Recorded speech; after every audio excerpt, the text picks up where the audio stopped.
तीर्थराज प्रयास से आप सबको प्रणाम। आज मैं संगम के किनारे हूँ, सब परिवार स्नान करने आया था। इस समय पूरे महाकुंभ में धर्म की जय की बातें हो रही हैं। धर्म की जय कैसे होगी, सनातन धर्म कैसे आगे बढ़ेगा, इसी की चर्चा हो रही है। आज मैं अपने सभी परम पूज्य शंकराचार्य, सभी अपने कथावाचक, सभी महामंडलेश्वर, सबको हाथ जोड़ के आग्रह करता हूँ कि अपनी कथाओं में धर्म की जय कैसे होगी ये भी बताएं, और साथ में ये भी बताएं अधर्म का नाश कैसे होगा, प्राणियों में सद्भावना कैसे आएगी इसकी भी चर्चा करें, और विश्व का कल्याण कैसे होगा इसकी भी चर्चा करें। मैं अभी तक जितने भी पंडाल में गया, हर कथा के बाद ये 4 वाक्य बोला गया है कि धर्म की जय, अधर्म का नाश, प्राणियों में सद्भावना हो, विश्व का कल्याण हो। लेकिन मैंने ये नहीं देखा कि कहीं पे इसको एक्सप्लेन किया जा रहा हो कि धर्म की जय कैसे होगी, अधर्म का नाश कैसे होगा, प्राणियों में सद्भावना कैसे आएगी, विश्व का कल्याण कैसे होगा। अब समय आ गया है कि सबसे पहले तो धर्म को जो रिलीजन समझा जा रहा है और रिलीजन को धर्म समझा जा रहा है, इसके भेद को स्पष्ट किया जाए।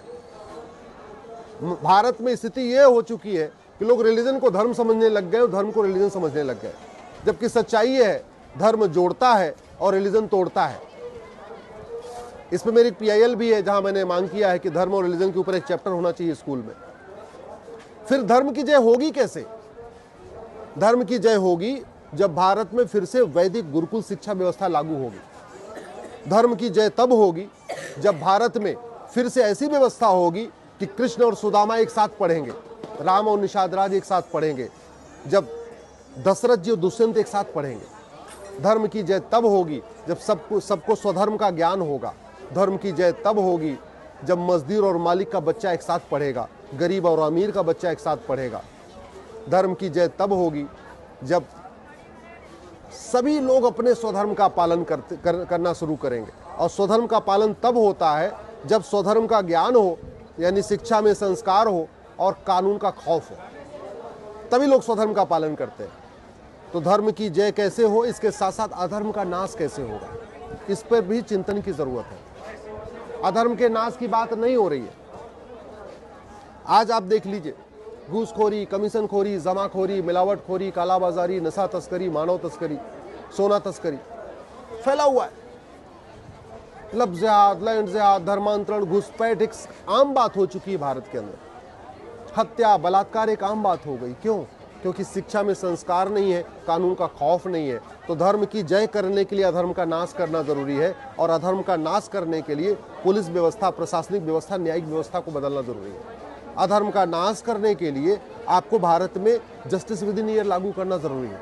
अधर्म का नाश करने के लिए कानून का खौफ पैदा करना पड़ेगा। आखिर बार बार में, कल मैं कई जगह कथा में गया तो हर जगह बात हो रही थी कि भारत में तो कलयुग चल रहा है, कलयुग चल रहा है।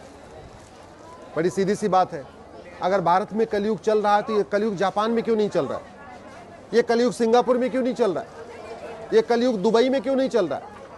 ये कलयुग न्यूजीलैंड और बाकी देशों में क्यों नहीं चल रहा है? भारत में क्यों चल रहा है? मेरा व्यक्तिगत मानना है, मैं किसी की धार्मिक भावना को आहत नहीं करना चाहता। सठे साठ्यम समाचरित भगवान कृष्ण की नीति है, और भय बिन होय न प्रीत, ये भगवान राम की नीति है। हम भगवान श्री राम की पूजा करते हैं लेकिन राम नीति को लागू नहीं करते। भगवान कृष्ण की पूजा करते हैं लेकिन कृष्ण नीति को लागू नहीं करते। न सठे साठ्यम समाचरित के अनुसार हमने कानून का खौफ पैदा किया, न भय बिन होय न प्रीत के हिसाब से हमने यहाँ की प्रशासनिक व्यवस्था, न्यायिक व्यवस्था को बदला। इसमें बदलाव की ज़रूरत है, और यही मैं यहाँ पे संगम के किनारे बैठ के माँ गंगा और यमुना से आशीर्वाद मांग रहा हूँ। आप लोगों से भी मैं सही आग्रह कर रहा हूँ कि कम से कम अब समय आ चुका है कि धर्म की जय कैसे होगी, अधर्म का नाश कैसे होगा, प्राणियों में सद्भावना कैसे आएगी, विश्व का कल्याण कैसे होगा, इस पर चिंतन शुरू किया जाए, इस पर चर्चा करना शुरू किया जाए। प्राणियों में सद्भावना तब आएगी जब कांस्टेबल और कप्तान का बच्चा एक ही स्कूल में एक बगल बगल बैठ के एक किताब पढ़ेगा।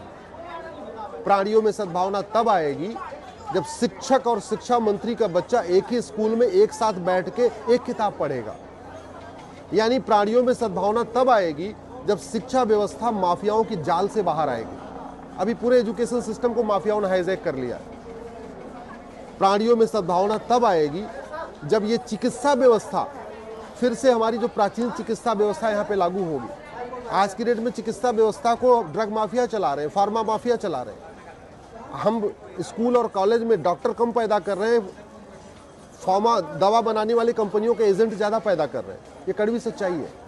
तो प्राणियों में सद्भावना तब आएगी जब समान शिक्षा हो, प्राणियों में सद्भावना तब आएगी जब समान चिकित्सा हो, प्राणियों में सद्भावना तब आएगी जब समान नागरिक संहिता हो, प्राणियों में समान धर्म की जय अधर्म तब होगी, अधर्म का नाश तब होगा जब यहाँ पे नियम कानून बदलेंगे। प्राणियों भारत का कल्याण तब होगा जब व्यापारियों का शोषण बंद होगा। भारत का कल्याण तब होगा, विकास तब होगा जब फिर से एक बार भारत में one nation one tax system लागू होगा। वर्तमान टैक्स के कारण व्यापारियों का शोषण हो रहा है, व्यापारियों को चोर समझा जा रहा है। वर्तमान टैक्स व्यवस्था के कारण व्यापारियों से उगाही हो रही है, एक्सटॉर्शन हो रहा है। वो तभी हो सकता है, व्यापारी तभी यहाँ से अच्छी तरीके विकास कर सकते हैं जब यहाँ पे जो कानूनों टैक्स का कानूनों का मकड़ जाल है ना, इसको खत्म किया जाए। प्रतिवर्ष 5 लाख से ज़्यादा अच्छे लोग भारत छोड़ के बाहर जा रहे हैं। भारत भगवान श्री राम की भूमि है, भगवान कृष्ण की भूमि है, गौतम बुद्ध महावीर की भूमि है, छत्रपति शिवाजी महाराज गुरु गोविंद सिंह की भूमि है। इसके बावजूद लोग भारत छोड़ के ऑस्ट्रेलिया जा रहे हैं, भारत छोड़ के कनाडा जा रहे हैं, भारत छोड़ के सिंगापुर जा रहे हैं। क्यों? क्योंकि उनको लगता है भारत में कलयुग है लेकिन उधर सतयुग है, और है वास्तव में सतयुग। भारत में जितना अवैध निर्माण है इतना दुबई में भी नहीं है, सिंगापुर में भी नहीं है, जापान में भी नहीं है, अमेरिका में नहीं। भारत में जितनी चोरी है, झपटमारी है, लूट है, इतनी ना अमेरिका में है, ना सिंगापुर में है, जापान में है, ना दुबई में। भारत में जितना और एक्सटॉर्शन चल रहा है इतना बाहर नहीं है।